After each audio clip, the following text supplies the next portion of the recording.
Hi എല്ലാവർക്കും നമസ്കാരം. അപ്പം ഇന്നത്തെ നമ്മുടെ റെസിപ്പി എന്ന് പറയുന്നത് ഒരു മുട്ടക്കറിയുടെ റെസിപ്പിയാണ്. വളരെ എളുപ്പത്തിൽ തയ്യാറാക്കാൻ പറ്റിയ നല്ല ടേസ്റ്റി ആയിട്ടുള്ളൊരു മുട്ടക്കറി. ഇത് നമുക്ക് അപ്പത്തിൻ്റെയും ഇടിയപ്പത്തിൻ്റെയും ചപ്പാത്തിയുടെയും പുട്ടിൻ്റെയും ഒക്കെ കൂടെ കഴിക്കാൻ പറ്റിയ നല്ല ടേസ്റ്റി ആയിട്ടുള്ളൊരു മുട്ടക്കറിയാണ്. ഉണ്ടാക്കാനും വളരെ ഈസിയാണ്. അപ്പം നമുക്ക് ഈ സൂപ്പർ ടേസ്റ്റി ആയിട്ടുള്ള നമ്മുടെ മുട്ടക്കറി എങ്ങനെ ഉണ്ടാക്കുന്നതെന്ന് നോക്കിയാലോ. അപ്പോൾ അതാ നമ്മുടെ മുട്ടക്കറി ഉണ്ടാക്കാൻ വേണ്ടിയിട്ട് ഞാൻ ഇവിടെ എടുത്തേക്കുന്നത് ഒരു 4 മുട്ടയാണ്. ആദ്യം നമുക്ക് നമ്മുടെ മുട്ട ഒന്ന് പുഴുങ്ങിയെടുക്കാം. ഇതിലേക്ക് കുറച്ച് ഉപ്പും കൂടെ ചേർത്ത് കൊടുക്കാം. ഒരു 10 മിനിറ്റ് ഇരുന്ന് തിളയ്ക്കട്ടെ. ഇനി ഒരു കുക്കർ അടുപ്പത്ത് വെക്കുക. നമ്മൾ ഈ മുട്ടക്കറി കുക്കറിലാണ് വെക്കുന്നത്. കുക്കർ ചൂടാകുമ്പോൾ നമുക്ക് ഇതിലേക്ക് കുറച്ച് എണ്ണ ഒഴിച്ചു കൊടുക്കാം. ഞാനിവിടെ വെളിച്ചെണ്ണയാണ് ഒഴിച്ചു കൊടുക്കുന്നത്. നമ്മുടെ സവാളയൊക്കെ വഴറ്റാൻ ആവശ്യമായിട്ടുള്ള കുറച്ച് എണ്ണ മാത്രമേ ഒഴിക്കുന്നുള്ളൂ. എണ്ണ ചൂടായിട്ട് വരുമ്പോൾ നമുക്കിതിലേക്ക് ഒരു വലിയ സവാള ചെറുതായിട്ട് അരിഞ്ഞ് ചേർത്ത് കൊടുക്കാം. ഇതിൻ്റെ കൂട്ടത്തിൽ ഒരു 3 അല്ലി വെളുത്തുള്ളിയും ഒരു ചെറിയ കഷ്ണം ഇഞ്ചിയും കൂടെ നന്നായിട്ടൊന്ന് ചതച്ച് ചേർത്ത് കൊടുക്കുവാണ്. ഇനി ഇതിലേക്ക് എരിവിന് ആവശ്യമായിട്ടുള്ള പച്ചമുളകും കൂടെ ചേർത്ത് കൊടുക്കുന്നുണ്ട്. ഇതിൻ്റെ എണ്ണ എന്ന് പറയുന്നത് നമ്മുടെ കയ്യിലുള്ള പച്ചമുളകിൻ്റെ എരിവിനനുസരിച്ച് മാറ്റം വരുത്തണം. ഇതിലേക്ക് കുറച്ച് ഉപ്പും കൂടെ ചേർത്ത് കൊടുക്കാം. എന്നിട്ട് നമുക്ക് നമ്മുടെ സവാള നന്നായിട്ടൊന്ന് വഴറ്റിയെടുക്കാം.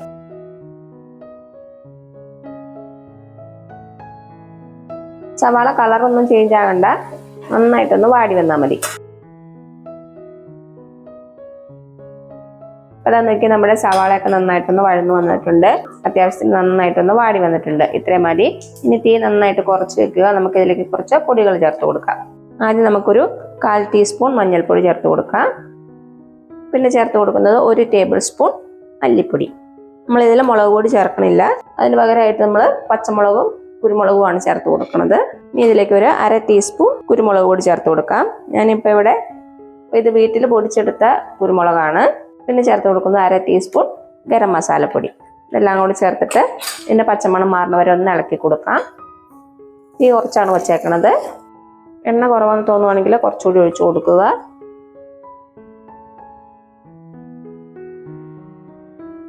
അപ്പോൾ അതാ ചെറിയ തീയിൽ 1 മിനിറ്റോളം ഒന്ന് ഇളക്കി കൊടുത്തിട്ടുണ്ട്. നമ്മുടെ പൊടികളുടെ പച്ചച്ചവയൊക്കെ മാറിയിട്ടുണ്ട്. ഇനി ഇതിലേക്ക് ഞാൻ ചേർത്ത് കൊടുക്കുന്നത് ഒരു വലിയ ഉരുളക്കിഴങ്ങും അതേപോലെ തന്നെ ഒരു ചെറിയ ക്യാരറ്റും കൂടെ കട്ട് ചെയ്തതാണ്.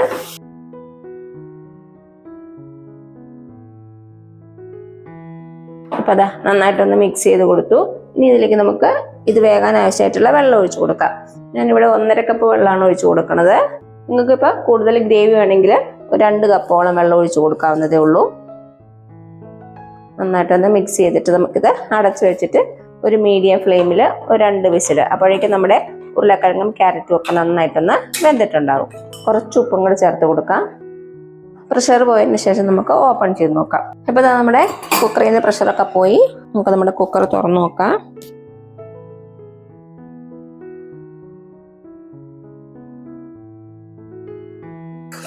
ഉരുളക്കിഴങ്ങും അതേപോലെ തന്നെ ക്യാരറ്റും ഒക്കെ നന്നായിട്ട് വെന്തിട്ടുണ്ട്.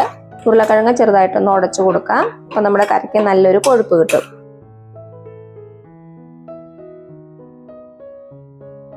ഇനി ഇതിലേക്ക് നമുക്ക് നമ്മുടെ മുട്ട ചേർത്ത് കൊടുക്കാം.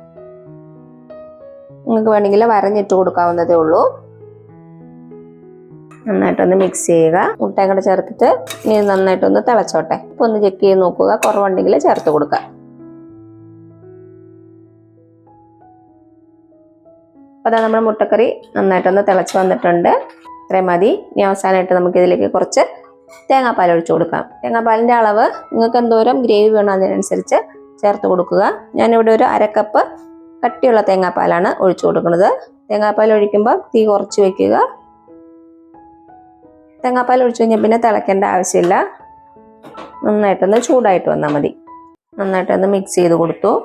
ഉപ്പ് കുറവുണ്ടെങ്കിൽ ചേർത്ത് കൊടുക്കുക. എനിക്കിവിടെ ഉപ്പ് കുറച്ച് കുറവുണ്ട്. അപ്പം നിങ്ങൾ ടേസ്റ്റ് ചെയ്ത് നോക്കുമ്പം എരിവ് കുറവാണെങ്കിൽ ഒന്നെങ്കിൽ പച്ചമുളക് കട്ട് ചെയ്തിട്ട് കൊടുക്കുക, അതുമല്ലെങ്കിൽ കുരുമുളക് പൊടി ചേർത്ത് കൊടുക്കും. എനിക്കിപ്പോൾ എരിവൊക്കെ കറക്റ്റാണ്.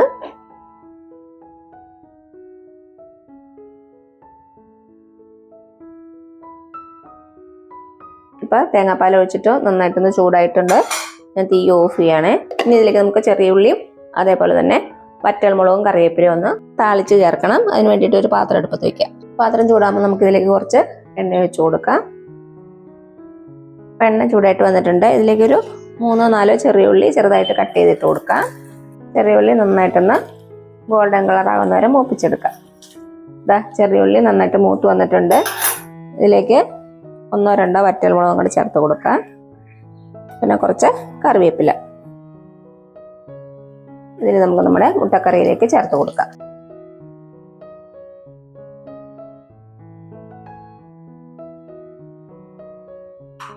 നന്നായിട്ട് ഒന്നുകൂടി ഒന്ന് മിക്സ് ചെയ്യുക.